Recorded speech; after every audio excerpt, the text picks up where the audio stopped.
Biggest game of the season, Jack. We are back, and the Champions League final is back June 10th.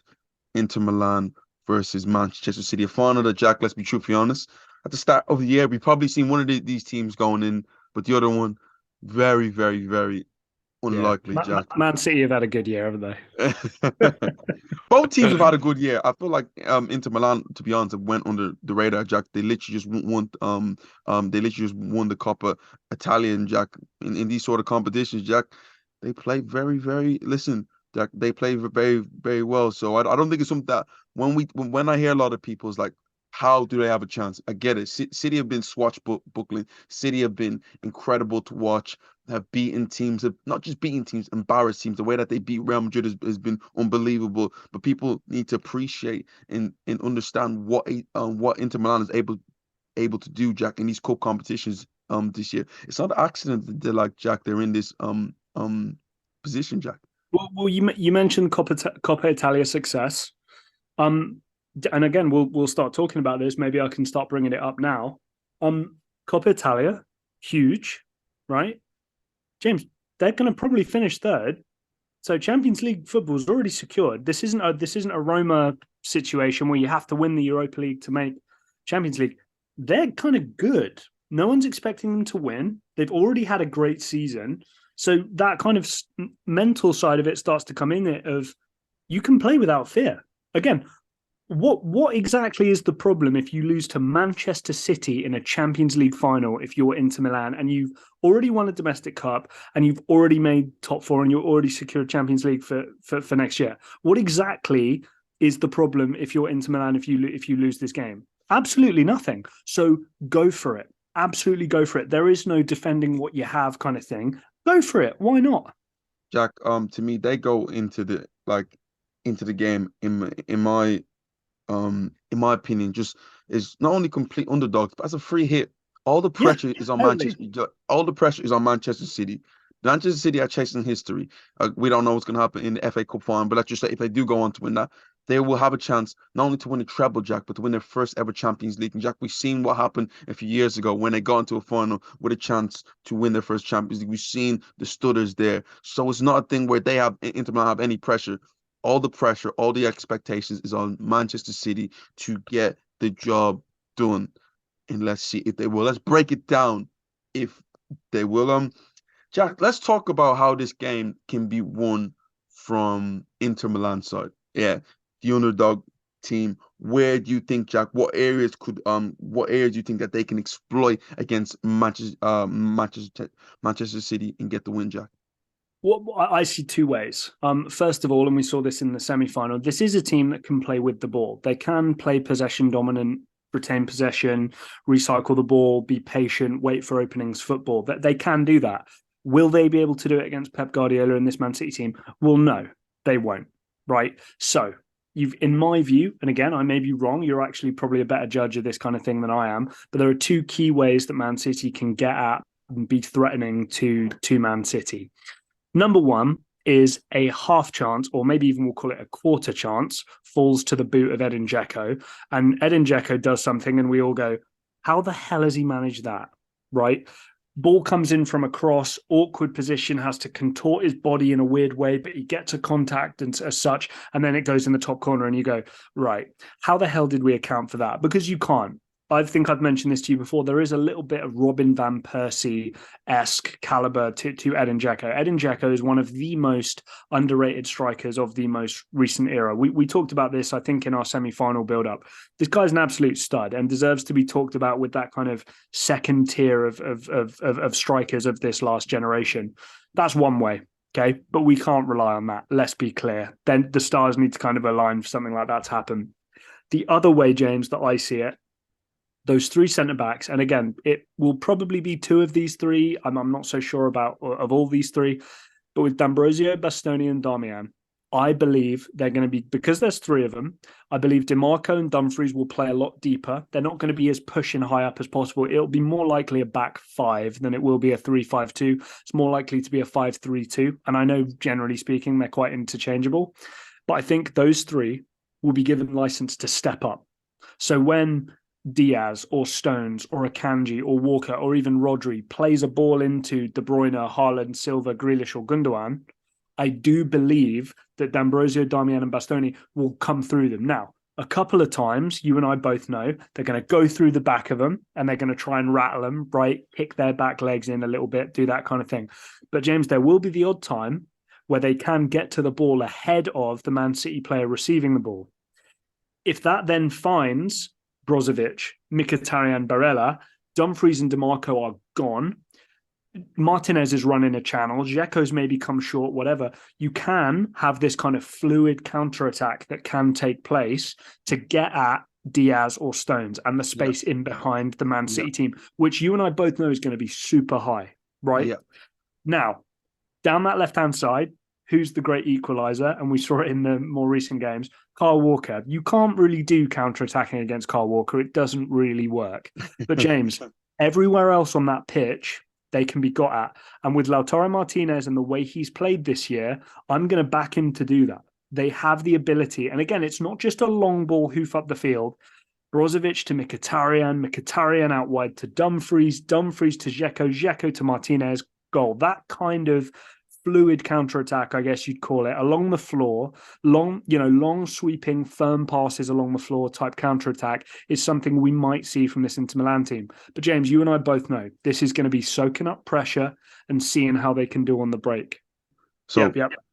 Jack, again, I don't think it's rocket science, Jack, to see what Inter Milan's going to do. Are they going to take the game to Manchester City? Are they going to play on the front foot, high press? They possibly could do that, and I think it would be a smart thing to do to kind of maybe shock City in a way. But the first things first, Jack, for Inter Milan is not to concede in the first 25 minutes. Can they frustrate this Manchester City? Because Jack, City get one, it's going to be a long night for them. They have to be as disciplined and stop this to me, stop this Manchester City team from finding their groove. But as much as they have to stop them, they also have to be productive on the ball and show them that they are a threat. The most important two, Jack, to me, are these two. Yeah, Dzeko and Martinez. And Jack, if I'm being truthfully honest, Jack, because of the style of team that they're going to play, Manchester City, who is a high press team, who do play a high line, I would have rather started with a player like Romelu Lukaku for the fact of his ability to run in behind, for the fact that when you put it into him, it's a big physical presence there. Not saying Edin Dzeko isn't, but I just think like Lukaku could trouble the Manchester City back four more than Dzeko does. I think Dzeko is less mobile than him. We know what Lautaro Martinez is going to do, Jack. He is going to try to play off them. So basically, seeing the match of Jack, the 2v2 between Martinez, Dzeko and Martinez against Diaz and Stones. To me, that's going to be vital because, Jack, let's be truthfully honest, Manchester City are going to go for it. Again, what we see here, Jack, from the point of view of the back five, that's the way they're going to set up there. They don't want to give none. They don't want to give none away in the first 5 minutes. Can they be solid? Can they, Jack? Can they be solid? Can they defend crosses? Because Manchester City, they're going to try and work their way out wide with players like Jack Grealish, like Bernardo Silva, and get the ball into the box for Erling Haaland. So can they defend that? Once they do that, and I think the first 25 minutes is like so vital, then Jack, we can be looking at players like Barella and Mkhitaryan making these third man runs, playing the ball into Edin Dzeko, playing I'm thinking about playing it in behind for a player like Martinez. Because the one thing City does do, Jack, they do give you space in behind. There is space to play there. But the question is can Inter Milan, when they have the ball, exploit these spaces? I won't be surprised, Jack, if we see a thing where you may have Kyle Walker go in and join in and Jack create a 2v2 against think about it, against DeMarco. And maybe we might have Diaz, Stones, and Ake create a 3 in there. That's thing about it, Jack. That's an option. And in Jack, to me, the main option that we've seen all season for them is the fact you mentioned how crazy Kyle Walker is in like think about it, how much cover he brings. And Jack, obviously, you see Manchester City turning into a back 3 with John Stones dropping in. Now, going forward, Jack, it's going to be very, very tough for Inter Milan to try and Yes. stop this Manchester City team. And Jack, the discipline that they're going to need to bring with players like Barella, players like Brozovic, players like Mkhitaryan, not falling asleep, Jack, in tracking, Jack, the players off the ball. Like, for instance, as I mentioned before, Kevin De Bruyne, Jack, making that run in between the fullback and centre back, Jack. We've seen Kevin De Bruyne make this run on so many occasions. That is so vital to watch there. Gundogan also making the run on the opposite side, Jack, but also making late and also sometimes making runs past a player like Erling Haaland, who takes up a lot of attention. And Jack won't be surprised if he's getting not. I get it, like there's three centre backs there, and maybe one's gonna pick him up. But because of how threatening he is, I can see two. Okay, the ball's over there. I'm gonna keep my eye out on him. Can you watch? Think about it. Think about it. Can you watch behind me once he makes that run? The problem with all that attention going towards a player like Erling Haaland is that there's gonna be space there, Jack. There's gonna be space to exploit. And a player like Gundogan, who is in the past few weeks, Jack, is just coming to his own again and showing his ability to make these late arrivals and score big vital goals for them. That is going to be a big thing. Yeah. But the one thing, Jack, I'm gonna say that they're gonna give Inter Milan hope is to me two things. Manchester City haven't gone against a team who have played a back three this season. You look at it, Right. Leipzig played a back four. Real Madrid played a back four, Bayern played a back four, and like overall, bar like I'm talking top level teams. The one team that's troubled them who have played a back three this season is Tottenham, Jack. And Jack, we've Right. seen the troubles that Manchester City faced against a team like Tottenham. Even the game at the Etihad. Manchester City won it 4-2. Tottenham were Tottenham were 2-0 up and could have easily, Jack, won that game. I think they had a chance at 2-1, like Jack, to take it to 3-1. So go on. Let's do some dot collecting, right? Let's do some dot connecting. Who was the manager of that Spurs team? Antonio Conte. Right. Who was the guy who had recent success, and what was the team that he managed before, where he did the exact same thing and had players in this system who did the exact same thing, the exact same principles? A lot of them are still here, especially the ones in key positions. Brozovic, Martinez, Bastoni, right? These are the same guys who had the success with Conte. So again, James, I think there's something to that. I don't think you're crazy in saying that. Again, for me, I do think, and I know this is going to be the common opinion, and sorry, people at home, that I can't give you any sort of kind of nuanced, cool, educated opinion on it. It's going to be a mental game. And from a mental game, not as in crazy, like, whoa, mental, but like, it's going to be a game based on emotion and whether expectations are met or expectations, you let yourself down. Simone Inzaghi, during the semi-finals, I believe, said, whoever we get in the final, we're the unlucky team. The point being, what he's already doing is upping Man City's expectation even higher again. Can they rise to the occasion, right? Man City have been the team that, quote unquote, should be winning the Champions League for quite a few years now, yet it's never happened. This is the poster, right, of the example of should be winning the Champions League. You got Inter Milan in a final. How has that possibly happened? Now, they've had a nice year, but realistically speaking, it's not the level of final that we would usually come to expect, right? So I think that there is still that idea. The one other thing I'll say, and this is, I think, where Inter will let themselves down. Look across the squad. Who do they have in terms of a threat out wide that isn't in the fullback position? The answer is they don't. Henrik Mkhitaryan can play as a winger if you want, but is he all that good there? Not really. Hakan Çalhanoğlu is a nice player who can play out wide if you want to, but is he really an out-and-out winger in that way? Not really. Robin Gosens, maybe, but again, he's more of kind of a fullback mold as opposed to an out-and-out winger.